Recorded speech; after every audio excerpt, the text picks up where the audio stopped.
Become a deep space colonist. This is our review of Alien Frontiers Edition X.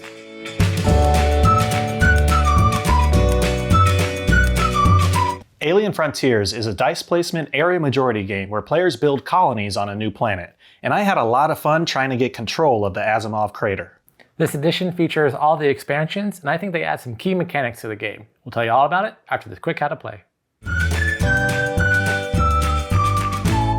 The game is played in a series of turns, with players rolling and placing dice on different action spaces on their turn. Players can place dice to gain resources, alien tech, and place colonies on the planet. As players place colonies on the planet, they will gain points for the colony and having control of the different territories. The game ends as soon as a player places their last colony on a territory. Players add up their points from colonies, territory control, and agenda cards. The player with the most points wins.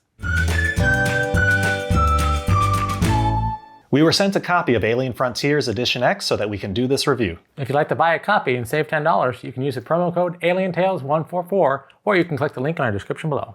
And before you fly off to go colonize the galaxy, go ahead and hit that like and subscribe button to help our channel spread throughout the universe. So this is Alien Frontiers Edition X. So the original Alien Frontiers came out in 2010, and every year or two after that it came out with some expansions. So you had the Outer Belt expansions, you had the factions, and you had the Agendas expansion.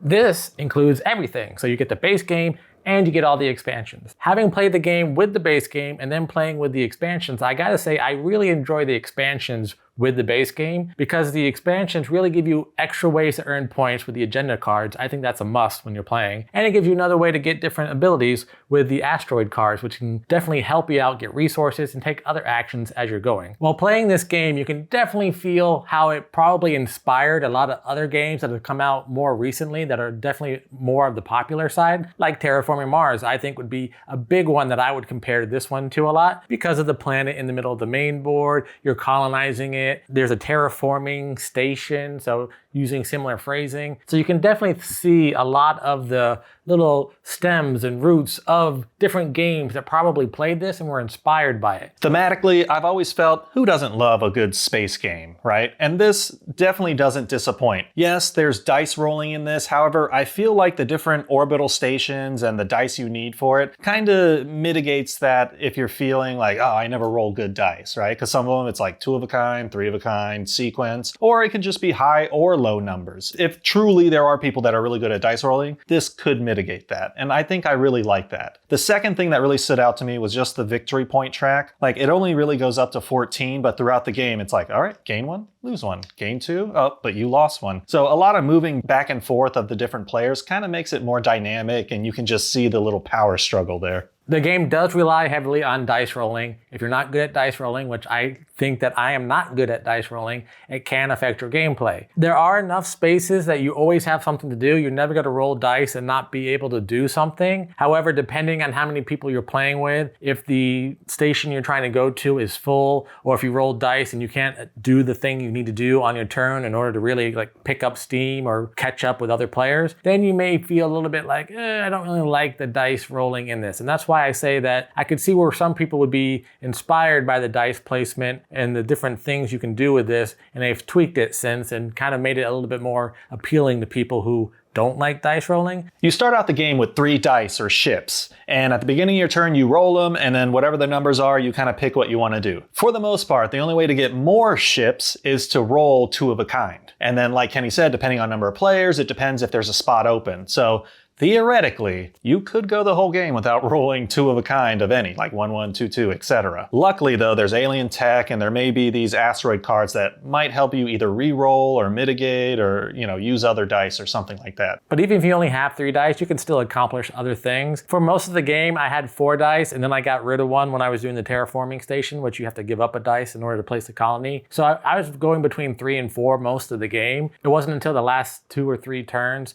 that I really had 5 or 6 dice, and I was still accomplishing a lot. A lot of the times when I play games, one of my first goals is always, all right, what's the end game condition and how fast can we get there? We'll fight as we go, but my goal is to end this game as quickly as possible. And this game ends when one player places their last colony on the planet or on the other territory. And I think that even though I didn't have as many dice as the other players that were playing, I was still able to get there. I had one colony left before the game ended, so I was right there with the person who ended the game, and I only lost by 1 point in that game. So I don't think it's that detrimental if you don't have all 6 dice by the end of the game, but depending on what your strategy is, it could be more helpful. So throughout the game, as players colonize the planet, they move up and down on the score track. However, we still have these factions or agendas here where we're either working towards some sort of in-game objective, or you can use the card to be an end-game objective. So I like that little option there, not just like, hey, here's 2 cards, these are your end games. By the way, you may not get them ever again, but there's so many that you can choose from, and that, like, you know, you can add more to it or switch them out in order to like kind of affect or add a little bit more points at the end.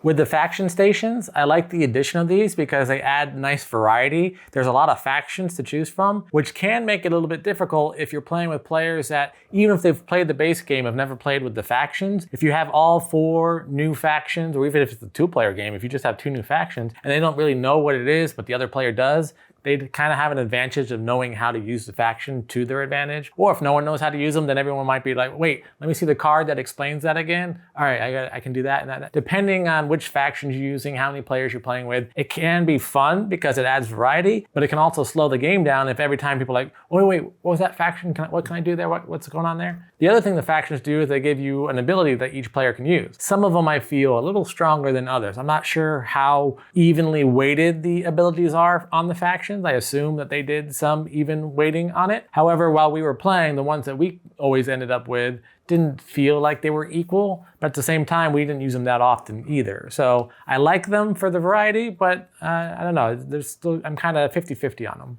So when you're battling to colonize the planet, not only are you battling for the points, but you're also battling for the ability that a certain territory gives you. So some may give you like 1 less cost of something may let you move a little bit more on the colonist hub track. So that's why on some of them, I may have hyper fixated and just like, oh, I want this one, this sounds like the best. However, I like to believe it's probably balanced, so maybe I should have just gone for the other ones.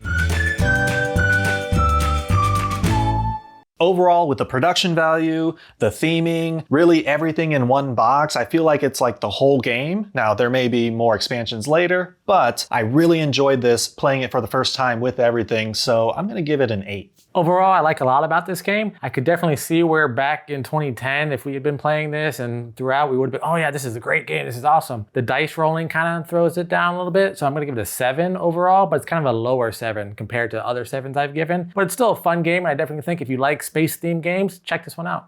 And that was our review of Alien Frontiers Edition X. What'd you think? You ready to jump in your ship and go boldly where no gamer has gone before?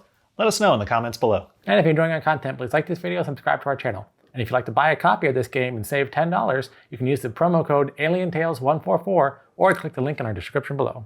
Until next time, I'm Lee. And I'm Kenny. I go party like a board gamer.